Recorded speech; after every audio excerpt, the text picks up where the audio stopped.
ইরানের সঙ্গে মোটেই পেরে উঠছে না যুক্তরাষ্ট্র ইসরায়েল। তাদের লাগাতার হামলায় অত্যাধুনিক যুদ্ধ বিমানগুলো একের পর এক ভূপাতিত হচ্ছে, আর তাতে বারবার কার্যত পিছিয়ে আসতে চাইছে ট্রাম্প।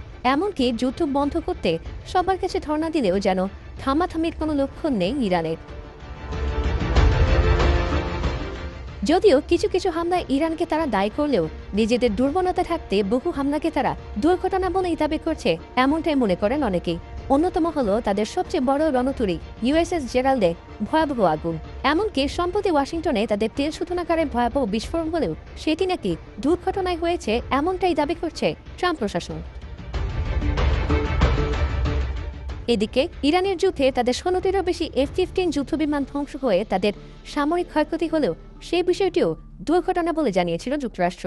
সময়টা আমেরিকার জন্য বেশ খারাপ গেলেও সেই খারাপের মাত্রা আরও বাড়িয়ে দিতেই যেন আবারও মার্কিন যুদ্ধবিমান বিধ্বস্ত হওয়ার খবরটি সামনে এলো। আর সেটি এতটাই ভয়াবহভাবে বিধ্বস্ত হয়েছে যে বিমানে থাকা ১১৫ জন সেনার মধ্যে ৯০ জনই নিহত হয়েছেন বলে জানা গেছে। দক্ষিণ আমেরিকার দেশ কলম্বিয়াতে এ ভয়াবহ ঘটনাটি ঘটেছে। সেখানে মার্কিন লকহিড C-130 হারকিউলিস যুদ্ধ বিমান বিধ্বস্ত হয়ে নিহতের সংখ্যা বেড়ে দাঁড়িয়েছে ৯০ জনে। দেশটির সশস্ত্র বাহিনীর প্রধানের তথ্য অনুযায়ী এর মধ্যে ১১ জন বিমান বাহিনীর সদস্য, ১৫ জন সেনা এবং ২ জন জাতীয় পুলিশের সদস্য সহ মোট বিমানটিতে ১২৮ জন আরোহী ছিলেন।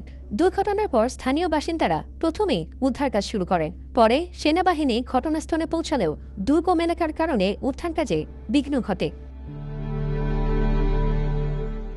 এ নিয়ে দেশটির প্রতিরক্ষামন্ত্রী পেদ্রো সানচেজ জানান, বিমানটি উড্ডয়নের সময় রানওয়ের শেষ প্রান্তে আঘাত লাগে এবং পরে একটি ডানায় গাছের সঙ্গে ধাক্কা লাগার কারণে বিমানটিতে আগুন ধরে বিস্ফোরিত হয়। বর্তমানে বহু আহতকে হাসপাতালে ভর্তি করা হয়েছে। আহতদের মধ্যে কয়েকজনের অবস্থা আশঙ্কাজনক বলে জানা গেছে।